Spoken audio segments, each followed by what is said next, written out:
mianatra eo tongotrao.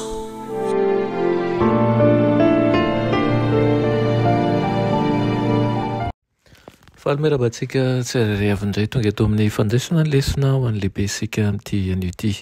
Manana fahasoavan'ny tompo aminao ary mirary so indrindra ho hatrany ho antsika tsirairay avy izay manaraka ny ten'Andriamanitra eto.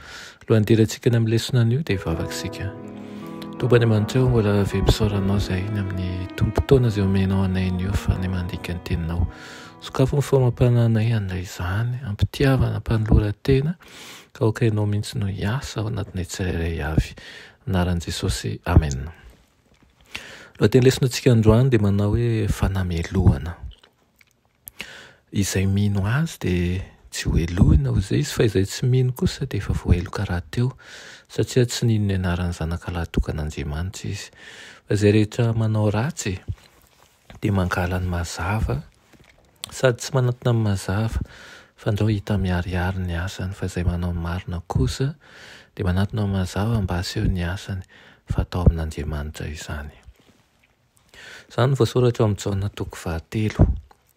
Nahoana ny olona ary no tsaraina, mahatonga antsika hisokatra ho amin'ny fisalasalana sy ny fakapanan'ny devoly, ny fandavana an'i Jesosy Kristy ilay fahazavana izao tontolo izao, fihodinana amin'ny fahazavana ho amin'ny aiziny izany.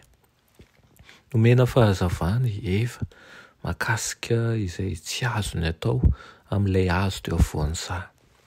Naka fanahy Satana mba hisalasalany amin'izany fahazavana izany.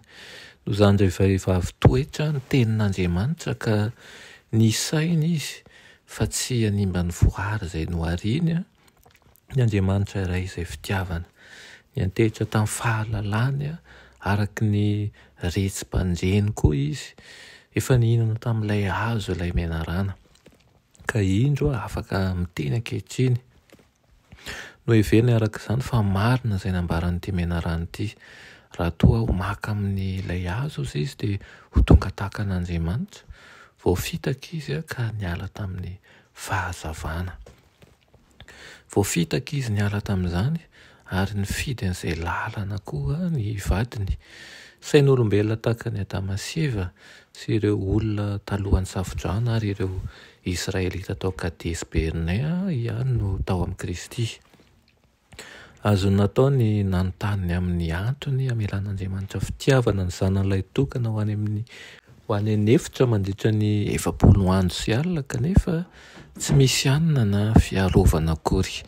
Azony natao koa ny nanapa-kevitra ny aneho ny mahazanak'Andriamanitra azy tamin'ny fanovana ny vato mofo. Tsy izany anefa ny nataony, fa novaliany tamin'ny tenin'Andriamanitra Satana. Niasa araka ny fomba ny lanitra izy fa tsy araka ny sainany tany.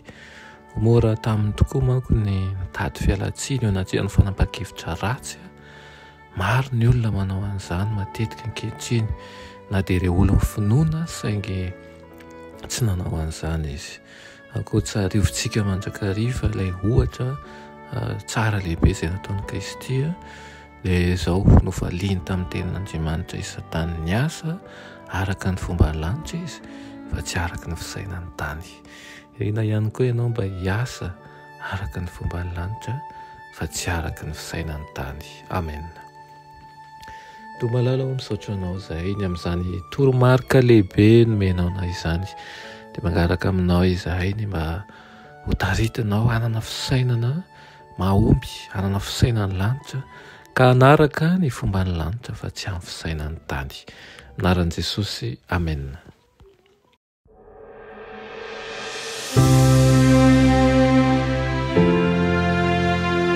Mianatra eo an-tongotry Jesosy isan'andro.